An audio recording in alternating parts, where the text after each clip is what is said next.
Well, hey, friend.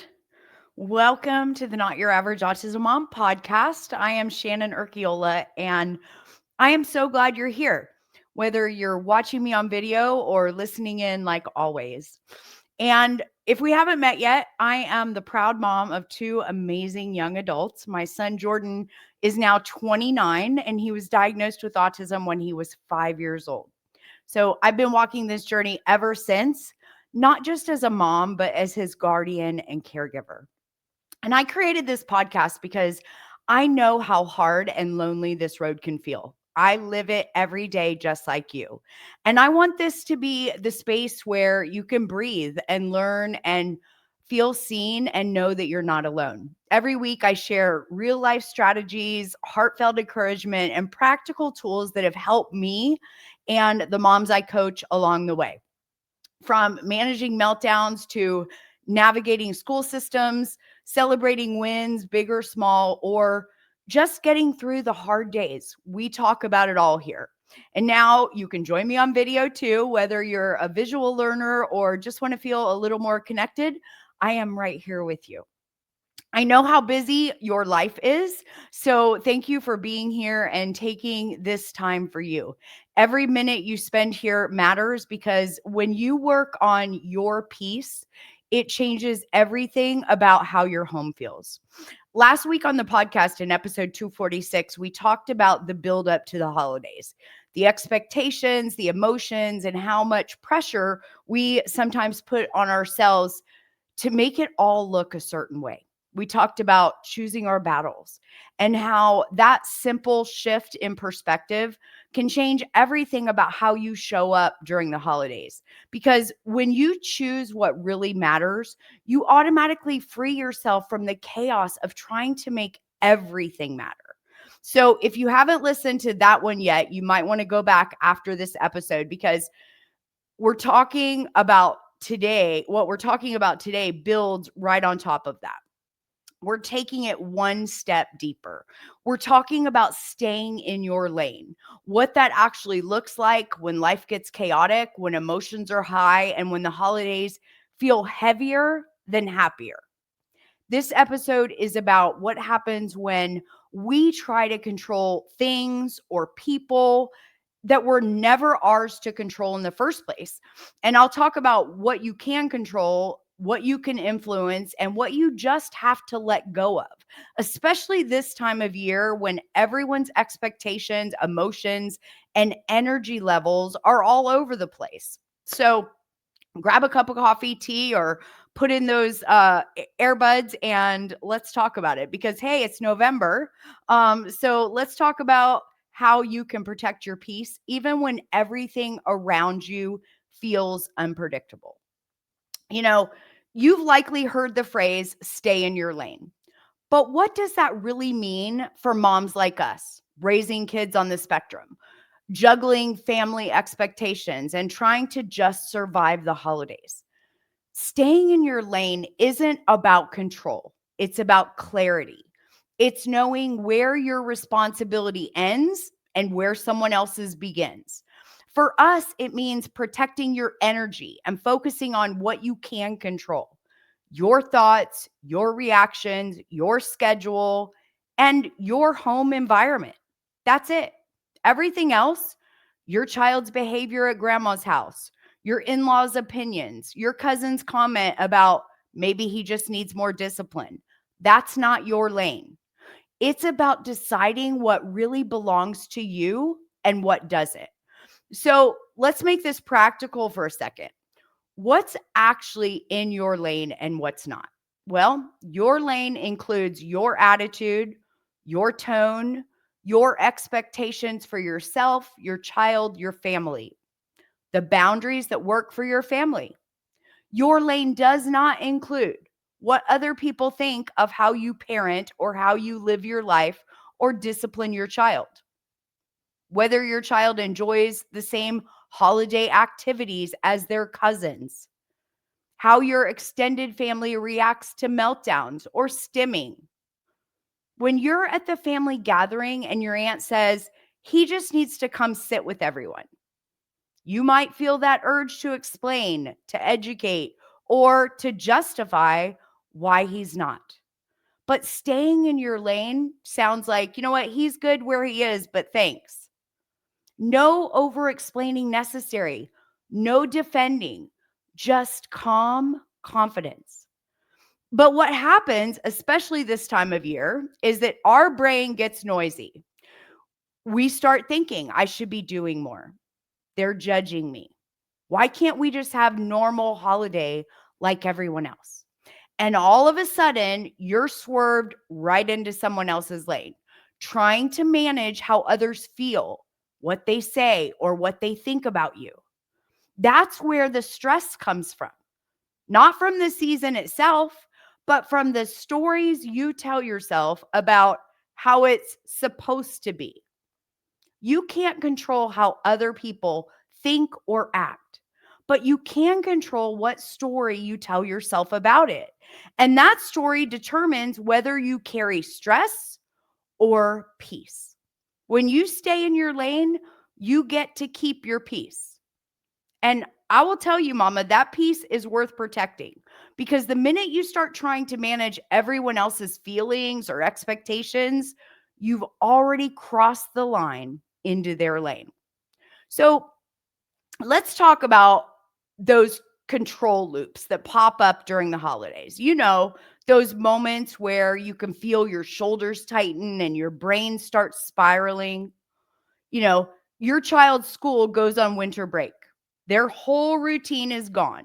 No bus, no structure, no predictable transitions. And by day 2, the behaviors start ramping up. The pacing, the scripting, the irritability, and your brain instantly jumps to, I have to fix this. And you start rearranging everything, trying to entertain, plan, structure every moment just to prevent another meltdown. But what happens? You're exhausted. You're frustrated. You're likely irritable. You start feeling resentful. That's the control loop, trying to manage something that was never about your failure to plan. It's about your child's need for predictability and your need for rest. And unfortunately, those two things don't always align. Control feels productive, but it's actually stealing your peace in disguise. Or maybe you've got house guests coming, right? Family's going to be staying for a few days, and they're well meaning, but they're not used to your routines. Someone comments on, how she's still playing the same video over and over, or he's too old for that show. And you feel your stomach drop. You try to control the situation by apologizing and explaining and soothing over the tension. But staying in your lane in that moment might mean letting the comment roll off your shoulders, taking your child for a short walk, and choosing to protect your peace instead of everyone else's comfort. Control loops are sneaky. They convince you that peace comes from control. But real peace comes from accepting the moment as it is, accepting that things may not go as planned, and that's okay. When something goes sideways and your brain immediately tries to fix it, control it, or explain it, maybe your child refuses to sit at the dinner table when the extended family's over. Maybe your teen refuses to wear the nice clothes you bought for family photos. Or maybe you spend hours planning a sensory friendly event and your child melts down before you even get out the door. And before you know it, you're spiraling. You're trying to calm down your child. You're trying to keep everyone else comfortable, manage your own emotions, and silently praying that no one judges your parenting. That, mama, that is a full-blown control loop. And here's the truth. The more you try to control everything, the more out of control you actually feel. So the question becomes, how do you stop that loop before it takes over? You pause. You take a deep breath and you remind yourself, this is not mine to fix. Your child's meltdown isn't a reflection of your parenting. Your family's misunderstanding isn't something you have to defend. Your job is to stay calm, to stay grounded, and to stay in your lane. So the next time you feel yourself trying to fix, explain, or smooth everything over, ask yourself, am I trying to control this? And the answer is likely going to be yes. Let's be honest, this time of year tests even the calmest of us. Routines get messy, schedules change, and the sensory overload, oh, it's real. Think about it. Lights everywhere, crowded stores, noisy events, and constant change. And then there's the pressure to show up, to smile, to make it all magical. Maybe your child refuses to go see Santa. Maybe they're overwhelmed at the holiday parade. Or maybe you show up at grandma's house and within 10 minutes, they're hiding in the closet with their noise canceling headphones. And suddenly your brain's like, why do we even bother?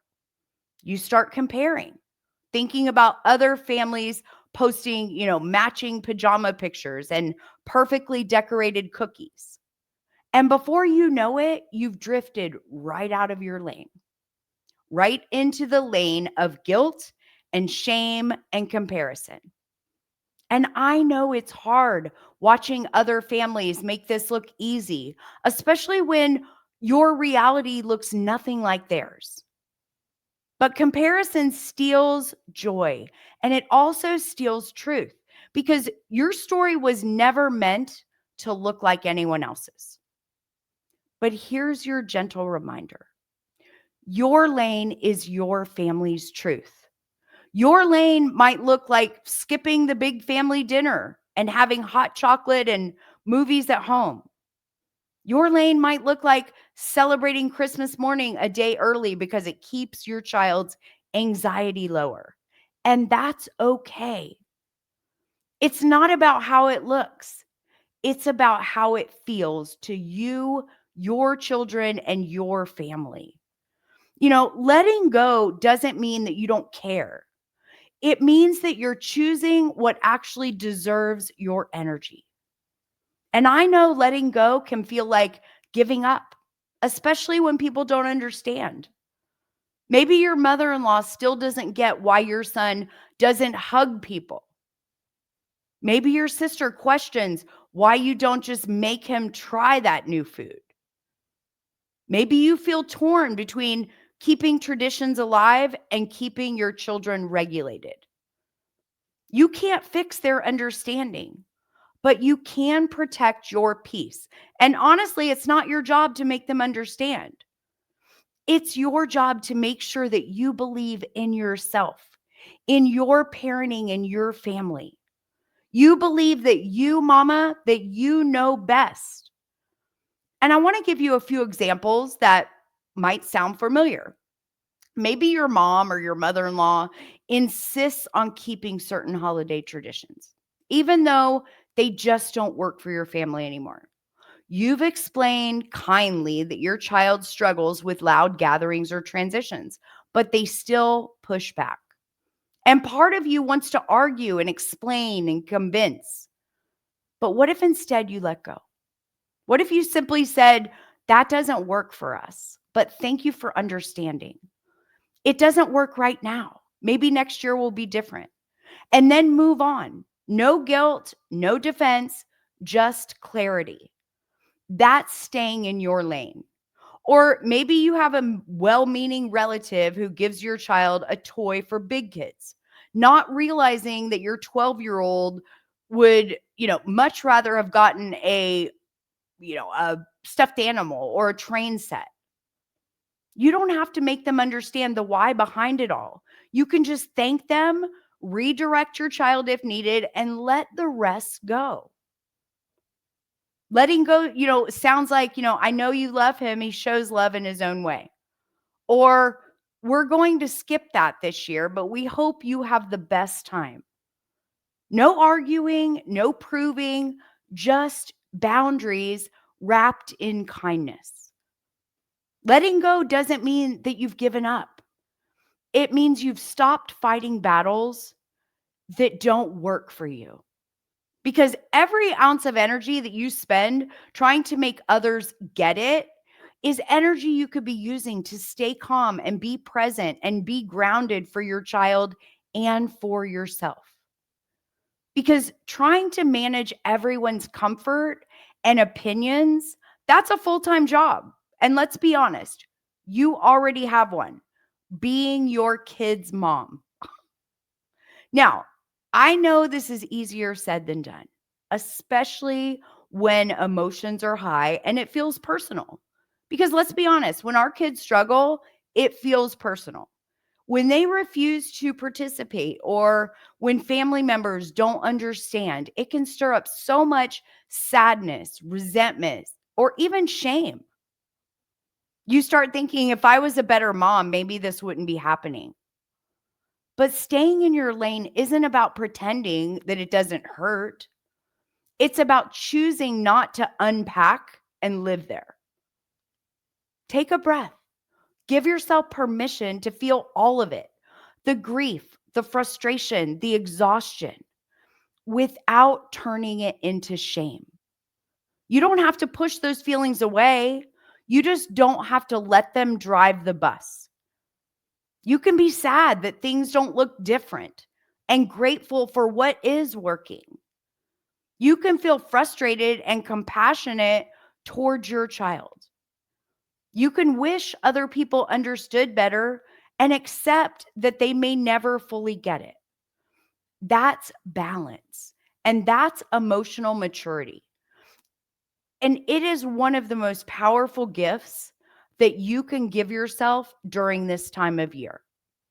So, I want to get to the practical part because I'm all about giving you something you can use right away. Awareness is powerful, but awareness without tools leaves you stuck. So, let's talk about what staying in your lane actually looks like day to day. The 3-circle check. So, when something starts stressing you out, I want you to picture 3 circles. The inner circle is what you can control, your thoughts, your tone, your boundaries. The middle circle, what you can influence, your home, your environment, and your communication. And the outer circle is everything else, people's opinions, your child's choices, their behaviors, unpredictable events, all of it. And your goal is your energy belongs only in those first 2 circles. And then create anchor moments in the day.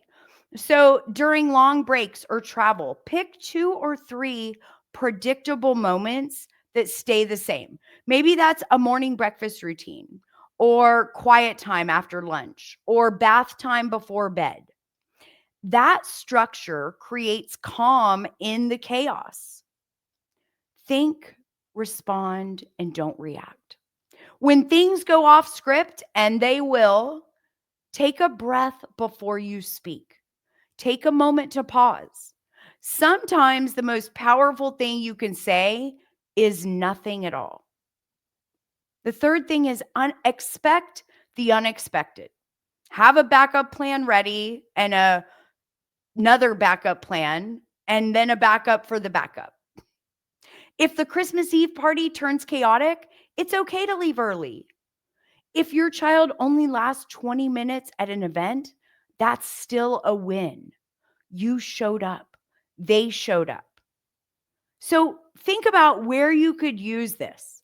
Maybe it's when you're at that family dinner or when the school holiday break starts. Anchor to your values, not to other people's expectation. Ask yourself, what matters most for our family this season? And then let that answer shape your yeses and your nos. Choose calm over control. When emotions run high, yours or your children's, ask yourself, do I want to be right or do I want to be peaceful right now? Because every time you choose calm, you model regulation for your children. And you teach them that peace doesn't depend on circumstances. Give yourself permission to rest.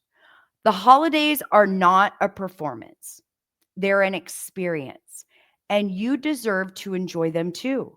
Mama, you don't have to prove anything this season, not to your family, not to your friends, not to yourself. You have already done more than most people will ever understand. And I know it feels, sometimes it feels like no one sees it, but I want you to know I see you. And I want you to start seeing you too. You've held things together when they were falling apart. You've adapted traditions. You've created calm in chaos. And you've built a life around love and patience. So this year, I want you to try something different. Stay in your lane. Let go of what isn't yours. And trust that the peace you're looking for doesn't come from having a perfect holiday. It comes from you choosing peace on purpose.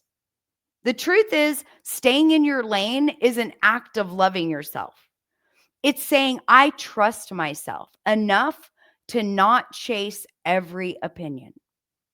It's saying, I know that my child, I know what their needs are, even if other people don't understand. It's saying my peace and happiness matter, because peace doesn't come from everyone doing what you wish they do. It comes from knowing that you'll be okay, even if they don't. So this holiday season, I want you to give yourself permission to slow down, to skip those things that drain you. Hold on to those moments that fill your soul, and keep your eye on your lane, the one that's paved with patience and acceptance and love. Because the truth is that peace doesn't show up when life is easy. It shows up when you decide to stop giving your energy to things that you cannot control. And next week, I'm going to continue this holiday series with an episode that every parent needs before the real chaos hits. We're going to talk about reconnecting after those moments when you lose your lane completely. Because yes, it is going to happen when your emotions take over and you're reacting instead of responding. We'll unpack how to reset and reconnect after those moments, because we all have those moments where emotions take over and instead of staying calm, we snap. We'll talk about how to come back from that, how to reconnect and keep moving forward without that guilt hangover. Because let's be honest, we all lose our lane sometimes, and that's okay. What matters most is how you come back to it. But for now, as you go into this week, I want you to keep asking yourself one question. Is this mine to control? If it's not, let it go. If it is, take a breath, pause, and handle it from a calmer place. That's how you keep your peace this holiday season. And before I go, if you haven't heard yet, I am writing a book, and it's called Loving Through the Unexpected: Finding Strength, Surrender, and Acceptance, Parenting Autistic Children. It's coming to you in 2026, and I truly cannot wait for it to be in your hands. It's filled with stories and lessons and real moments that we talk about right here every week, and we dive deeper in the private membership. You can follow along on our social media for updates as I share pieces of our story along the way. And as always, thank you so much for spending a part of your day with me. I know that this season can be messy and emotional and exhausting, but it's also full of tiny moments that remind you why you keep showing up. I am so grateful that you're here. And listen, if you're tired of trying to figure this out all out on your own, if you're overwhelmed, if you're exhausted, or just craving some real connection with other moms who get it, I want to personally invite you to check out our private membership. Inside, you'll find training and coaching and just a real community that's built for moms raising autistic children, moms just like you. And you can get all the details at notyouraverage.autismmom.com, because we're rewriting the story of autism parenting, and there's a place for you in it. And remember, above all, you, mama, are doing amazing at this mom thing.